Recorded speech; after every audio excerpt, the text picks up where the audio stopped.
Welcome to New Hampshire Politics with John Burt. I'm John Burt. I want to thank you for joining me today, and we have a very special guest today, and he drove all the way from the seacoast to come over and visit with us.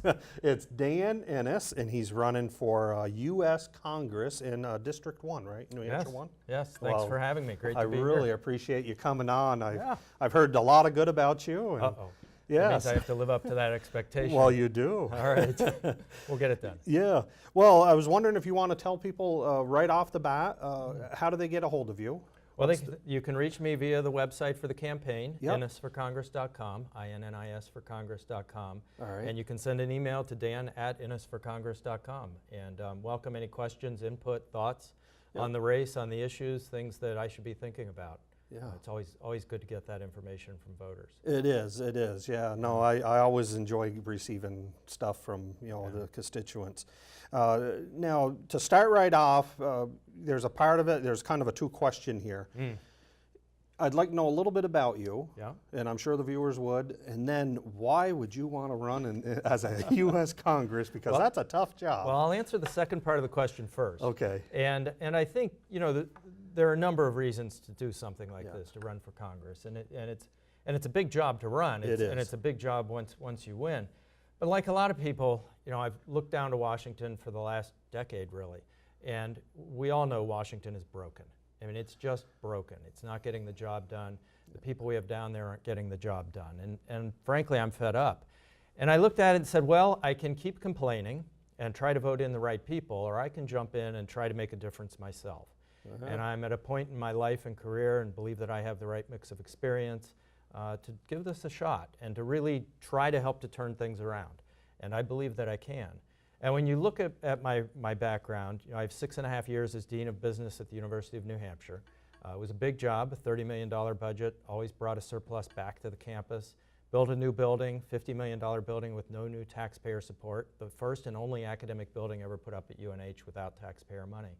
And I'm really proud of that. Grew the business school by about 40%, more students studying business in New Hampshire, graduating in New Hampshire, and hopefully staying in New Hampshire to get to work. And I believe that that's a pretty strong record of accomplishment. I've been in higher ed for 23 years. I'm a free market conservative. I believe it, I've taught it, and I live it. I own a 32-room hotel in Portsmouth and have had that. It's been open since April. We bought it in November, renovated it top to bottom. It's the second project like this. We did a 10-room place back in 2008. So I've created real jobs. We have twice as many people working there as we did at the SICE. And unlike any other candidate in this race, I can point to a successful business that is operating now that has created jobs. And I don't believe that Washington creates jobs. I think we do it here. We do, absolutely. Yeah. And I have a modest upbringing. My dad was a printer. He printed the morning newspaper in Columbus, Ohio. My mom was a secretary. I'm the first to go to college, paid my own way, paid off my last student loan when I was 38. Wow. And I know how tough it is. I know the struggles that families face. I understand the struggles that businesses face. And I have seen the world through the eyes of young people for a generation. And I've watched how their perspective has changed as the country has changed, and not always for the better. So I'm motivated to get down to DC, try to make a difference and turn this thing around, get Washington out of our lives and back where it belongs, and let the economy grow and let all of us prosper along the way. Well, that sounds great to me. That's what we need down there. Well, we'll see if we can get it done. I believe we can. I'm a great believer in the American people. I believe in American exceptionalism. And I think if we send the right people to Washington, if we stop sending the same politicians down there, we'll get a different result. And I want to be a part of that result. Yeah. No, I agree with that because I know I was new in 2010, and we made some changes up there. Indeed. I think for the better of New Hampshire. Yeah. And well, now how would you cut government spending? Government spending it's a beast. It is. And I think the first thing we've got to do is hold Congress accountable for all of the spending that they do, and we haven't done that. If you look at a lot of the programs, there are these preset spending increases that go out for multiple years, and they're just there running on autopilot, and every year there's an increase. We need to hold Congress accountable and make them vote on every spending increase every year. And that way the American people will see exactly what's happening and they'll understand it. So, that sort of transparency to the budget process I think is important and something that we really need to do. But I also think we need a strategic plan for the budget. Businesses get engaged in strategic planning, and they look out 5 or 10 years, and they say, all right, what's our mission as an organization? What are our goals? What are our objectives? And then they build the organization to meet those things. Same thing with the budget. What's our mission with the federal government? What are our goals? What are our objectives? What can we afford to do? Yes. And let's plan it forward. So you have this 10-year strategic plan that sort of sits on top of the annual process that guides Congress and holds Congress accountable. You've got to meet these guidelines. Because if we don't start making changes today, our budget deficit will swallow us up by the time we're in the mid-2020s. Yeah. By 2029, the single largest item in the federal budget will be interest on the debt. By the mid-2030s, interest on the debt is more than Social Security, Medicare, and Medicaid combined. So we'll be paying taxes just to pay interest, never mind any programs. But if we start changing this today, we can do it with minimal pain, still meet our obligations to our citizens, and balance the budget in the process. We just got to get after it. And that's how you do it. Hold Congress accountable, think strategically, not to the next election, but to the next decade. And let's start thinking about the next generation and how we're going to position this country to go forward. Yeah, absolutely. And being in business, you must know how to negotiate with the opposite side. Well, that's right. Try working at a university. They make the joke the politics are so intense because the stakes are so low. But the politics in universities are pretty tough, and particularly when you're a business school on a university campus. Yeah. We're outliers to begin with because we have a different way of thinking about all of this. And I picked up a lot of skills over my years in higher ed, working with different people, different backgrounds, different goals and objectives. And you learn how to bring them together toward a common goal. And we all agree, everyone in America agrees the budget deficit and the debt is a problem. It is. At least rational people agree on that. Yes. So we all know that, regardless of party. So let's get after it and let's start working at this because we can fix it. And we owe it to our children and grandchildren to fix it. Absolutely we do, yeah, because I really do think it's still fixable. Absolutely. But I agree, we start getting into the 20s. It's a real mess. And It's gonna be part of the painful. problem with that is people look at it and say, well, gee, that's 10 years out. Why do I need to worry about that today? Yeah. Well, every year the problem gets bigger. Right now you've got about 5 people paying into Social Security for every 1 drawing money out. 10 years from now it's 2 to 1. It's not sustainable. Yeah. And we've got to prepare for that now and begin to make adjustments to how we do things. And if we do, we can get it done. I'm convinced of that. Oh, absolutely. Yeah. Yeah, no, I like that thinking. Now, how can Congress, what can Congress do to create jobs? Because, it really is stagnant right now. Well, it is. And I think, the biggest problem that business in America has today is uncertainty. And that uncertainty comes from several different things in the sort of large environment, and government is contributing to that uncertainty. So businesses are concerned about the deficit and the debt. That bothers them, it worries them because it has implications for taxes in the future. It has implications for investments in infrastructure and education, which is important to business. So business is wary of that. Business feels overregulated, and I think business is right about that. The types and volume of regulation coming out of DC right now is starting to smother business, and it's starting to smother innovation. And I actually had a very successful developer tell me if he were starting his business today, he doesn't think he would. And that's the last thing you ever want to hear from an entrepreneurial mind. Absolutely. But we're getting to that point. Taxes are another issue that really bother business. Our corporate tax is the highest in the developed world. Japan is lowering theirs from 35 to 30 to 25. Most of Europe is in the 25 range. We're above 35. And that encourages companies to keep their profits overseas. If we can get them to keep their profits here, they'll invest that money here and grow the economy here, and that's important as well. And when you think about those things, put it this way. When you have uncertainty in your personal life, you tend to save your money and hold back and not take any chances. Business is exactly the same way. Business feels uncertain. The one thing I didn't mention was Obamacare. That's another one, and that's a big one. That is. That's sitting out there. Businesses are unsure of the costs. They're unsure of the regulatory burden, and until we see further implementation, they won't know. So businesses like us are holding their money. They're not investing, they're not growing. And if we can address those things, and Congress can do it, then I think we can get business moving again. Well, you're absolutely right, because from what I understand is savings is at an all-time high. Right, right. And corporations, it's because people aren't spending. That's right. And corporations are in the same situation. Their cash reserves are at an all-time high. Yeah. And they're not spending. The money's there, but they're not spending. And it's hard to blame them for not wanting to take a risk in a very uncertain environment. So we've got to bring a little stability, a little certainty back, get Washington working again. Yes. And then I think we'll get businesses to start spending again. And that benefits everyone. The middle class and working people are huge beneficiaries of that. And we need it to happen. Yeah, yeah. Well, the next subject is, well, it really has split the country, I think. It's Obamacare. I mean, Obamacare is a disaster.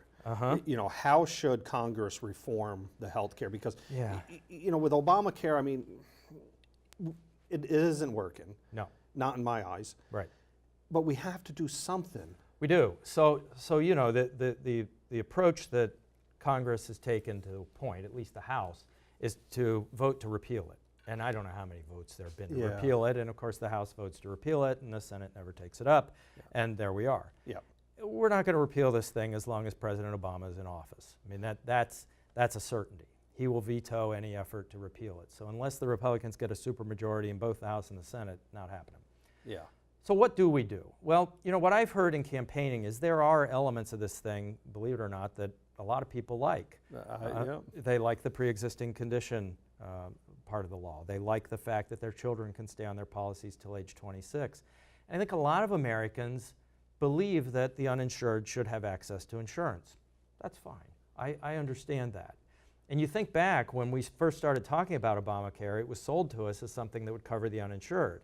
It was not sold to us as something that would cancel our insurance policies, raise our rates, and reduce our access. But that's what's happening. So the law didn't do what we were told it would do. It's doing much, much more, most of it not good. And it's reducing choice, it's reducing freedom. And as my son said, I don't want the government telling me what to do, but the government is telling us what to do. And right now, implementation has been delayed, so people aren't thinking about it as much. But come November, it starts all over again, and there'll be a massive cancellations. We'll see people finding that they have less choice, very high deductibles, and they'll be unhappy with their insurance. So, you know, the problem isn't going to go away. I think we need to further delay implementation. We need to start knocking the edges off the law and bring it down to something much smaller that maybe does what we were told it would do. Let's get some coverage for the uninsured. Let's keep a couple of the elements of the law that most people seem to like, but let's stop forcing people into it, right? If you want to offer Obamacare, you know, let's say you offer Obamacare as an option for everyone. You can go Obamacare, you can go with your company, you can go with private health insurance. Here's your choice. No one's going to buy Obamacare, right? I virtually guarantee it. So it wouldn't survive in the market. The only way they can get us to buy it is by forcing us to do it. It's not the American way, so let's stop it. Let's stop it. And now you're running against, you know, when you get through the primary, you'll be running against Shea Porter. Yes. Now, Shea Porter and Shaheen, they both voted for this. Yes. And they also... Well, just about every Democrat did, right? I mean, well, you remember the vote on yes. Christmas Eve. It was the worst Christmas present we've gotten in decades. Oh, yeah. Yeah. Well, but why did Obama push those mandates a year or after the election? Well, I mean... You know, Well, obviously, so we wouldn't be thinking about it when we walk into the voting booth. Yeah. Because he knows, and the Democratic Party knows, the American people aren't going to be happy when we go to the next stage of implementation. You think back to what was happening late last year. It was horrible. It was absolutely horrible. You know, the website didn't work. That was, you know, that was just a symbol of this thing. But none of this is working. I know people who lost their insurance who didn't want to lose their insurance. Yeah. And it was gone, and they had to buy a policy that cost more and offered less and constrained their choice, and it's just not right. And you think about it. If you got a letter from the government that said, hey, the car in your driveway doesn't meet the new crash standards, so we're taking it, right? We're taking it away, and you have to buy a new one, and it's one of these from Government Motors, right? We wouldn't stand for it. But that's exactly what we're standing for with health care. And that's coming after this next election. It is. It's going to start all over again. Yeah, Yeah. yeah, and we need to get that message out. We do, and I think the Republican Party has to offer some solutions to this thing. right? Absolutely. Come forward with ideas, come forward with solutions. Here are things that we think we can do now that Yeah. make this better. Yeah. And I think the American people will respond favorably to that. Yeah, and I like the part, not to repeal. Yeah. I mean, we can vote to repeal it again, but you don't accomplish much. Yeah. So let's come forward Yeah. with some ideas and say, you know what, this part of the law, let's get after that right now because we can fix that. Yeah. And I think that'll work. Yeah. Yeah. Well, I'm going to take a small break, and when we get back, I want to talk a little bit about the NSA and illegal immigrations. Those are hot topics that They are are going indeed. on. And it's a campaign video that I found of yours, and so I put it up there, and All right. yeah, we'll be seeing it. Good. So we'll be right back and enjoy the video, and we'll be back in a couple minutes. My name is Dan Innis, and I'm running for Congress. I grew up in a blue-collar family. Sometimes we struggled to make ends meet. But our home was filled with love, and I learned the value of hard work, personal responsibility, and how to stretch a dollar. I went to college, something my parents and grandparents were never able to do. And I became passionate about business and free markets. I got my doctorate and started teaching at a university. For almost 7 years, I've been leading the business school at the University of New Hampshire, preparing the next generation of business leaders and entrepreneurs. I live in Portsmouth with my husband, and we own a successful business downtown. And I have 3 great kids, and 2 of them are UNH Wildcats. I have benefited from the American dream time and again in my life, but dysfunction in Washington is breaking the promise that we have made to leave this country stronger for our children. Enough is enough. I believe we need new leaders who will fight to make the American dream available to the next generation. The federal government has to be put in its place. Washington is racking up trillions in new debt and pursuing a disastrous government takeover of healthcare that directly attacks small businesses, families, and seniors. The NSA is spying on average citizens like us, and the IRS is on a political witch hunt. President Obama is far too eager to send American troops abroad without a clear national security goal. I am running for Congress to give New Hampshire a stronger voice in Washington on the things that really matter to us. Things like smaller government, lower taxes, more freedom. If New Hampshire does not send people who will boldly stand up for these values, who will? We are the live free or die state, and that can't just be a slogan. It's a part of who we are, and it's time for Washington to listen to us. Welcome back to New Hampshire Politics with John Burt. And again, we're talking with Dan Innis, and he's running for a U.S. Congress in District 1. I hope you enjoyed the video.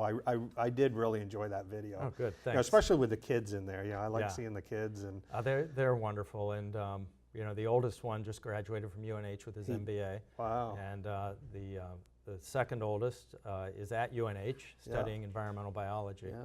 So they're pretty good. Yeah. Yeah. Well, it makes you pretty proud, doesn't it? It really does. I mean, Yeah. when you watch them grow up and do well, it kind of helps you to realize that maybe you were an okay parent. Yes. I know we sure tried. Yeah, And they yeah. seem to be turning out just fine. Yeah. And what I like too is that your attitude that that this is for the children. That's why you're running. It is. I mean, it's for the future. it is for the future, and when you work with young people at a university for a lot of your career, you start to see the world as they see it, and you kind of see it through their eyes. And the way that my kids are seeing the world today is not the same way that I saw it. Yeah. I felt a greater sense of freedom, I think, than they do. I felt also a great sense of responsibility to get out there and make it on my own. I think they feel that. But when they look toward the future, they don't have the same optimism that I did. And they see a deficit and a debt that they think will crush the economy and make it harder for them to achieve what their parents achieved. They may be the first generation to have a lower living standard than the one before them. And that's incomprehensible. They see an NSA that's reaching into their personal cell phone and violating their space, and they don't like that a bit. I mean, Rand Paul got a standing ovation at Berkeley, of all places, when he talked about the NSA. And I think young people are very offended by that. These cell phones are an extension of them. And when you're in there, when the government is in there, they're pretty upset by that. You know, most of them don't like the Obamacare situation. Again, they don't want to be told what to do. They believe they're going to pay into Social Security for their whole career, and when they get there, there won't be anything left. And they might be right if we don't take the right kind of action. Yeah. They think that we won't be able to solve these problems, and I think they're wrong on that, and that's one of the reasons I'm running, because if we start sending different people to Washington, we'll get different outcomes. And I believe we can turn this around. And I'm going to show the young people that we can. Yeah, yeah. Well, no, it was a great video, and you know, what I was really impressed with, to be honest, too, is how you were very well spoken through. I mean, you know, I don't know if you had something in front of you telling. Well, you know, years of being a professor, you kind of, you start to speak. Wow, I wish I could well. do that. You probably could. Probably could. Yeah. Well, let's talk a little bit about the NSA, because that is a huge topic among my liberty friends. You know, should Americans be concerned? Oh, absolutely. Absolutely should be concerned. Yeah. The NSA is reaching into our private lives without our permission and without any sort of search warrant. And, you know, I can understand if you have reason to believe that Dan Innis is a terrorist, and it's been alluded to that I'm a terrorist, or at least stand with them. I don't. Yeah. And, you know, if the NSA, the government, had reason to believe I was aligned with terrorists, then they should be able to get into my cell phone and see what I'm doing. On the other hand, if I'm an average citizen, which I am, they should have no reason and no right to get into my cell phone and get into my records. And right now they can. They have hundreds of millions of records. 90% of those are on average American citizens with no links to terror. Yeah. If they show up at your front door and said, hey, you know, Representative, we want to come in and grab that filing cabinet of yours and look through it. Oh, you'd tell them no, right? But that's what they're doing with your cell phone. At home, they've got to have a search warrant to come in and look in that filing cabinet. Yes. And if they think you're a terrorist and that's where your files are, they'll come for that. But with your phone, they don't have to do that. And that's a violation of the Fourth Amendment. Yeah. And I am very, very strongly opposed to that and to government overreach in that area. I believe ferociously in our right to privacy, and I think that needs to be respected by the government at all levels. Now, I apologize, I don't recall, and I hope you do remember. Didn't the Supreme Court just came down with a ruling on this? Yeah, I mean, they're looking at it, but they're not getting into it in the way that I think we should. And look, when the Patriot Act was reauthorized, we had an opportunity to change this thing, and we didn't do it. At least not, we didn't go far enough. And I think we've got to go back to the Patriot Act and say, all right, look, what do we need to do to protect America? And that's an important mission. It is. It's a critical mission. Yep. But what do we also need to do to protect the rights of our citizens? And I think we can do both of those things and do it well. And we've got to do that. So rather than let the courts do it, let's get Congress to go in there and do it right and write this law the way that it should have been written in the beginning. So that is fixable then? Oh, I think so. Yeah. I mean, you know, you can always go back and change these things. Yeah. And I think it should be done. I'm kind of amazed at what the NSA has done. And it's funny, you know, as news comes out that they've been spying on Congress, you know, all of a sudden Congress is worked up about it. Well, you know, the rest of us have been worked up for a while. Yeah. And this is not the America that I know. Spying on our own citizens is not an American value. No. And I can't let that continue to happen. Now Snowden, I know they're still looking for him, but you know, I don't know what would happen if they ever caught him. I don't know either. And you know, you say, well, you know, did he do the right thing? Probably not. I mean, the way that he did it and leaking all that information, I think was certainly suboptimal. You know, should he have blown the whistle and raised the flag? Yes. But there should be protections for him to do that. There should. That's right. On the other hand, he did it in a way that was, I think, wholly inappropriate and actually compromises our security. So, you know, he should have been more thoughtful about how he did it, and I wish he had been. Yes. Regardless, he exposed an important issue, and it's something that we've got to get after. Yeah, yeah. And now, you know, what would you, you know, think about with the illegal immigrants? You know, what do you think we should do on that subject? This is a hot topic right now. That is. And it's one that comes up in every campaign event that I do. And it's a complex situation. It didn't develop overnight, though it feels like it did. But, you know, it's sort of, I think every candidate says, well, you know, we need to secure the border. We need to enforce the existing laws. Okay. I mean, that goes without saying. Yeah. Right now, we're not really securing the border, and I'm pretty sure we're not enforcing existing laws. So those are two quick steps that we can take, and the president needs to take a leadership role on this, and he's not. We've got to do that. I don't believe in a path to citizenship if you got here illegally. You know, that should not be on the table. And when you put it on the table, you encourage people, more people, to come in illegally because they see a way to sort of circumvent the process and become citizens. So we need to take that off the table as well. But we've got this humanitarian crisis where we've got children showing up at our border who are in a horrible situation back home. And I think the American value system is one that says we need to help these children. And I agree with that. But we also need to discourage these countries from sending them up here in the first place. Yeah. So we've got to deal with the crisis as it comes to our border. We've got to take care of these children to some extent. But then I think we have to reunite them with their families. We also have to get down to those countries in Central America and help them solve the problem. Why is it all these families are sending their children through Mexico to take this dangerous journey into America, and they die in the process? Yeah. And that's, you know, we can't let that happen. So let's work with them to help to solve the source of the problem and maybe keep them from sending their children on a dangerous mission to get to America. I think an important part of this, though, has to be taking a look at how difficult it is to immigrate legally into the United States. And it's hard, and I think that's one of the reasons we see all the illegal immigration. You know, it's such a process to get in legally. I can't do this, right, because of money or time or any other number of factors. So I'm just going to slip across the border, or I'm going to come in on a good visa and just stay. And we all probably know people who've done that. And, you know, our immigration system is a deterrent to doing it legally. And we're probably keeping out some people that we ought to let in.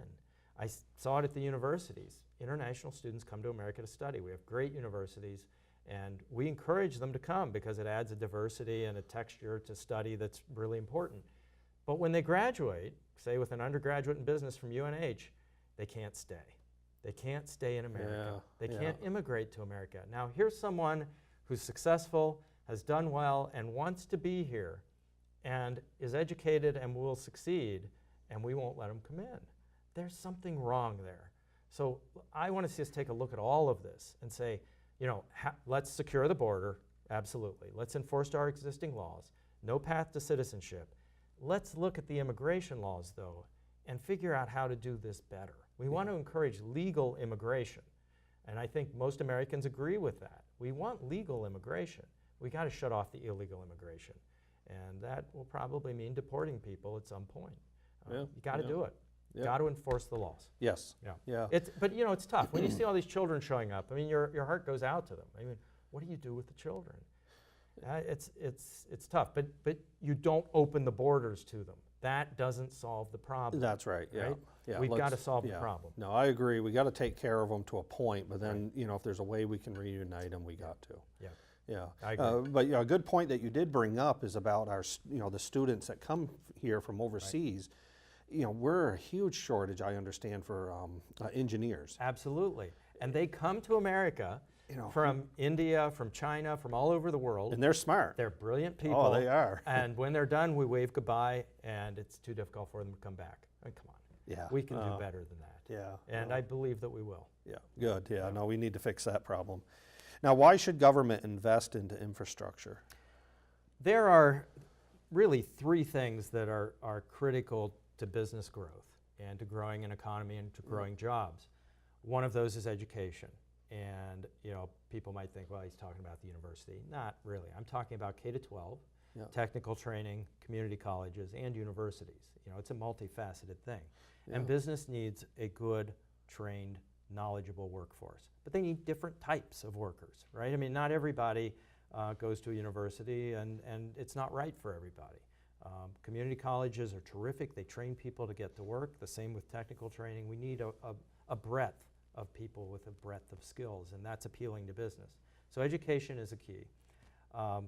Energy is also important, and having reasonable energy costs are important to businesses when they decide where to locate and where to grow.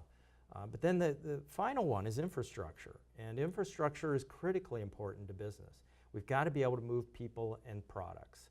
And without that, and without investing properly in our future, we won't grow our economy. When you look back over history, the countries that win wars, economic wars, military wars, always have the best transportation systems. Yes. Yeah. And in America, we used to have one of the best transportation systems in the world, but we're falling behind.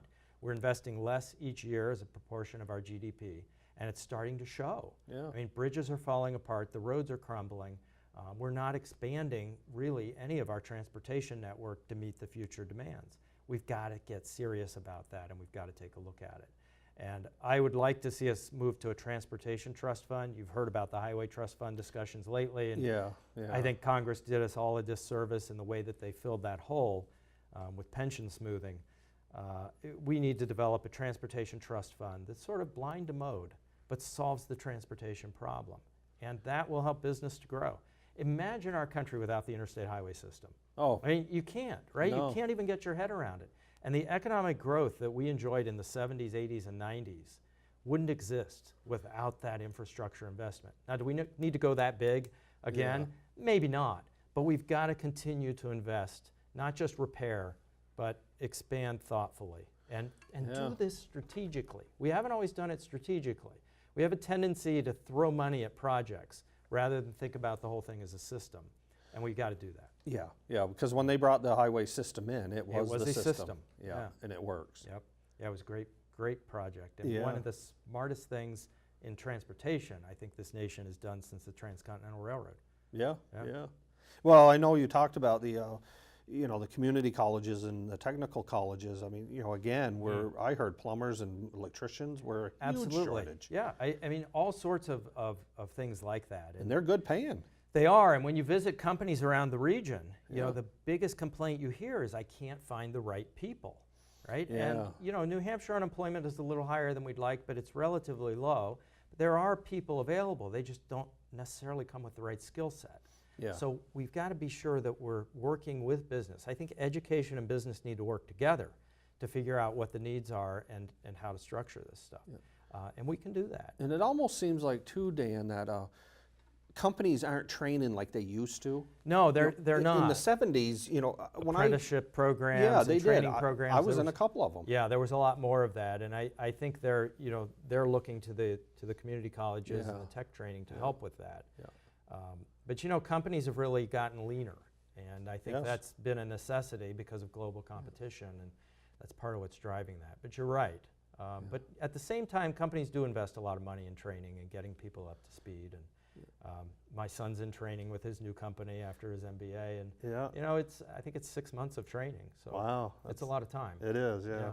Well, I don't know if you remember. I just, it's just a little side thing. Is 101? I don't know how many years you've been over, and Yeah. I don't remember the old 101 where it used to go through all the towns. Yes. My wife does because she was born and raised here in Goffstown. Mm-hmm. But they said it was a nightmare. I'm sure, and as someone who's running for office in this district, I sure appreciate that link right now. Oh yeah, 101 is a nice, beautiful road. It You get is. right It's on very, it. very well done, and it bypasses the city centers, which I think is nice. And Yeah. it's great. Yeah. Yeah, and that sort of investment really helps grow an economy. And It does. Yeah, I but mean, well, look at all the exits. They're all built up. And They are. A lot of jobs. absolutely. It does. It works. Now, what do you think about President Obama's foreign policy? Because I think we could spend an hour on that. Yeah, it's hard to identify a foreign policy that's held by the president. Yeah. I think that we don't have one right now, and that's the problem.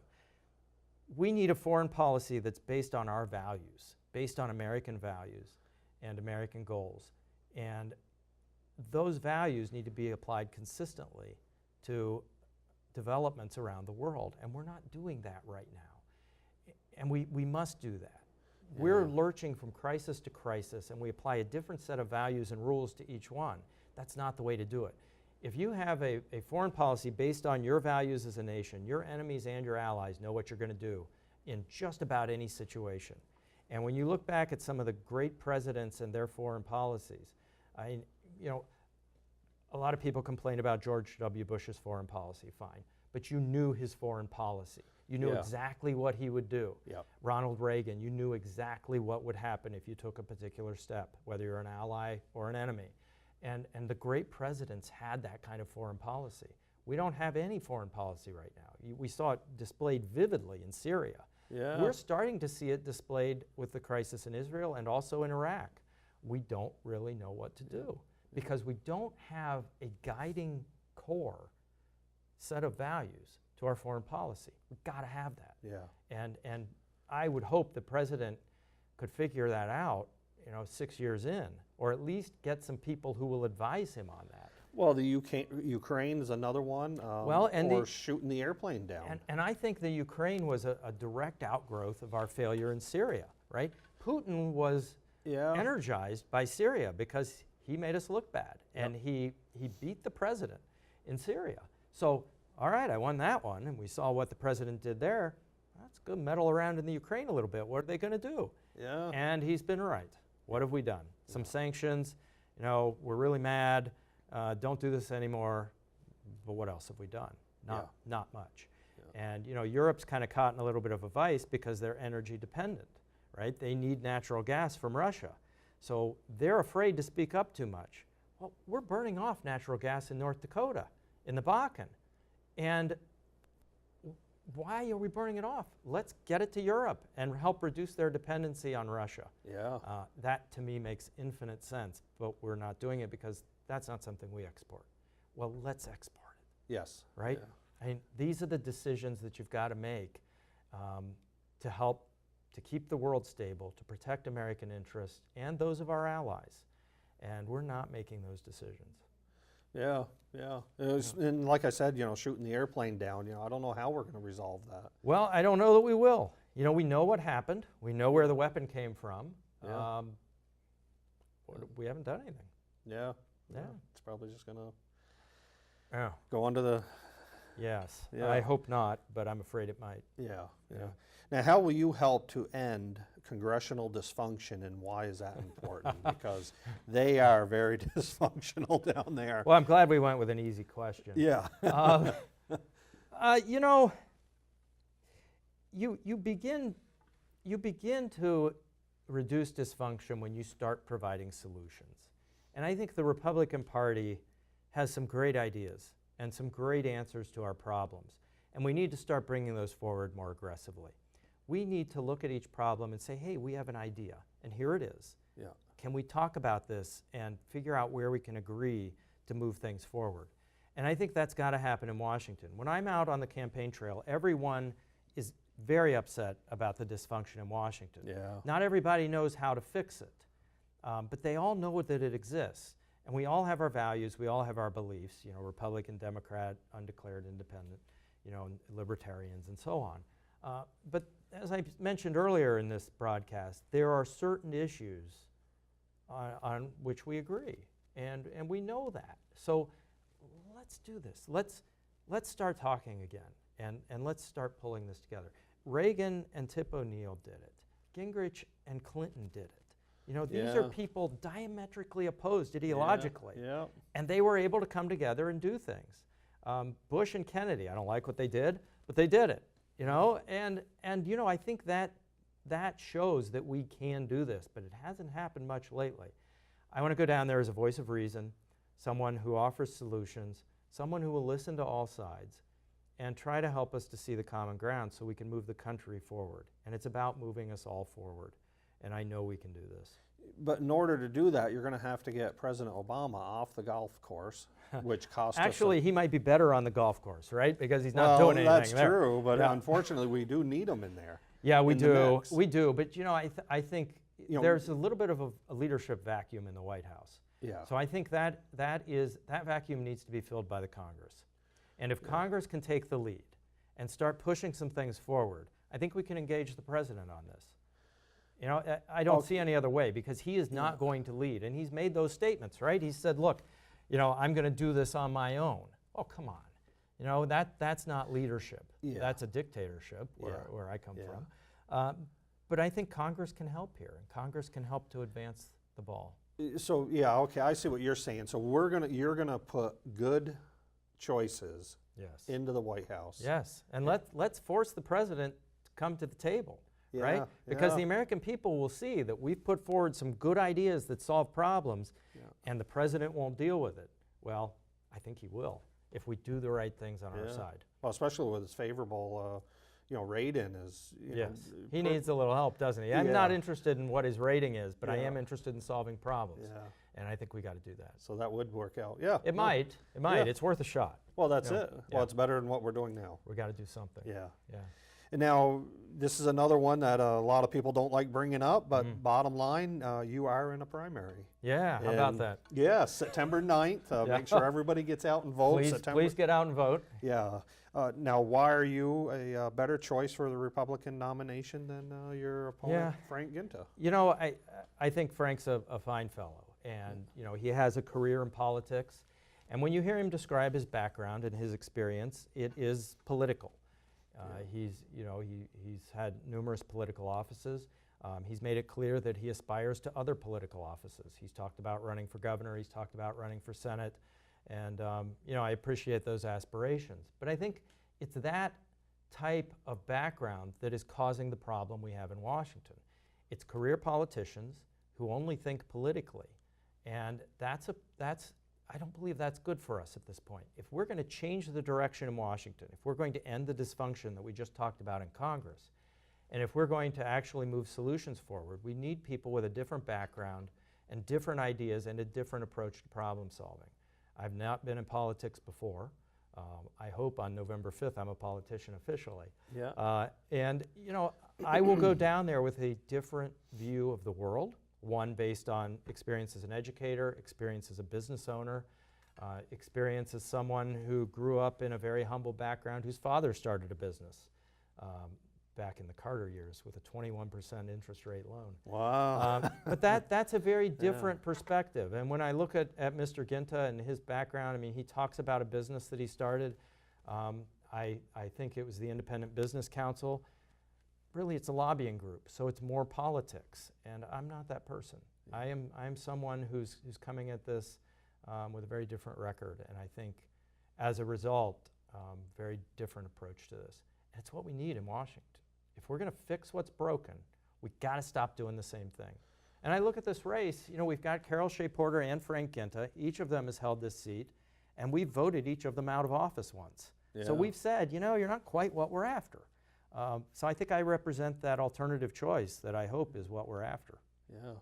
And now after November 5th, will you be holding any town meetings? And, how will you stay connected to? Well, I think you've got to spend as much time as you can in the district. Yeah, And, good. The people of New Hampshire are my boss, not the speaker, not the president. I answer to the folks here. And I think that's an important thing to remember. And you've got to stay in touch with your district, your constituents, listen to them. And that might require uncomfortable town halls. And I can predict that not everyone will agree with every vote I take. Yeah. But everyone will understand why I did it. Yeah. And I will put myself out there, be transparent, answer the questions, and we'll move forward together, because I think that's good government. It is. Engaged, listening to your constituents, representing their interests, and being accountable to them. Yeah. Yeah. Well, I think really what I don't like is when somebody does a town hall and and there are tough questions, and they won't answer a question, or somebody at the door will have a camera and they'll say, would you mind answering that? And they just ignore them and walk, and I'm like, really? Yeah. Why do you do this? Well, I've had the cameras following me already. Really? Well, yeah, I'll which tell is you, rather interesting. It's uncomfortable, but Yep. but I think people respect you more if you stop and say, look, this is why I did it. Yeah. I think you're probably right about that. And, the people deserve answers to hard questions. Yeah. And the folks in this district, if they don't like what you're doing, they have no problem sending you home. No. So I'll be sure to remember that and always represent New Hampshire. Yeah. That's why we go there. It is a representative form of government. I'm not down there to advance the agenda for Wyoming. I'm down there to help New Hampshire and to represent New Hampshire. Yeah, good. Yeah. Well, we are toward the end, and I was just wondering if there was anything else that you're hearing on the campaign trail that you want to share with us. And I'm hearing that people are ready for a different approach in D.C. I mean, that is the recurring theme. Is it? And Yeah. it is. And, they're tired of the same old political rhetoric. They're tired of a lack of solutions. they're tired of the dysfunction, and they're concerned about our future. And that's all justified. I think they're right about all of that. And if we're going to turn this around, we've got to send some different people down there. And we're seeing it across the country. I mean, we've seen some folks lose elections that we thought would win. I think Yes. Hampshire was probably the biggest one. Yeah. And I think that's an expression of dissatisfaction with the status quo. I am not the status quo. I represent something different, and I will do all that I can to help to bring this around and to improve the situation. Yeah. And if anybody has a question for you, like you said, they can. Email us, absolutely. Email me, dan@innisforcongress.com. Go to the website. There's a perspectives tab, and you can see some of my positions on the issues: budget and taxes, jobs in the economy, healthcare, privacy. It's all out there. In your calendars there, so they can keep an eye on you. The calendar may not be up there just yet, but, Okay, yeah. you know, it's pretty easy to keep track of me. Twitter is a great way to keep track of me. Oh. Just about everything that's happening will go up there, and on Yeah. Facebook. Yeah, Yeah. no, Yeah, that'll be so- good. And now, if you want to spend a minute just to tell the voters why you should Well, be the next You know, congressman. yeah, I think we captured it pretty well there, but to sort of repeat it, Yeah. you know, Washington is broken, and it's a victim of some pretty serious dysfunction. And I think if we're going to change the tone in Washington, and if we're going to start getting things done in America again, we've got to change the people that we send to Washington. I'm not a career politician. I'm someone who's built a career in business, who's spent time educating young people, and I think I have a background and experience that sets me apart from other politicians. So I believe that I've got the right energy, the right ideas, the right approach to bringing something different to Washington, to really representing New Hampshire and its values. And I'd like to ask for your support on September 9th and again on November the 4th. And I hope that we can turn this seat around and really get someone down there who will do what New Hampshire needs to have done. Well, thank you very much for coming on. Thank you. I very much appreciate it. And Appreciate it as well. I'm sure you'll do well in the I hope September. so. I hope so. It's going to be interesting, and I do feel pretty good about it, but there's a lot of work left to do, and you know, the real work starts on November the 5th. It does. Yeah. And that's the important work. Yeah, and we definitely need change down there. We do. Yeah. Let's get it. Yeah. All right. Well, I want to thank you for watching, and again, we had Dan Innis, and he's running in District 1 for U.S. Congress, and make sure you check his website out. It's innisforcongress.com, and that's INNIS for congress.com. Well, I want to thank you for joining us today, and have a good day. I'll see you next week. Bye now.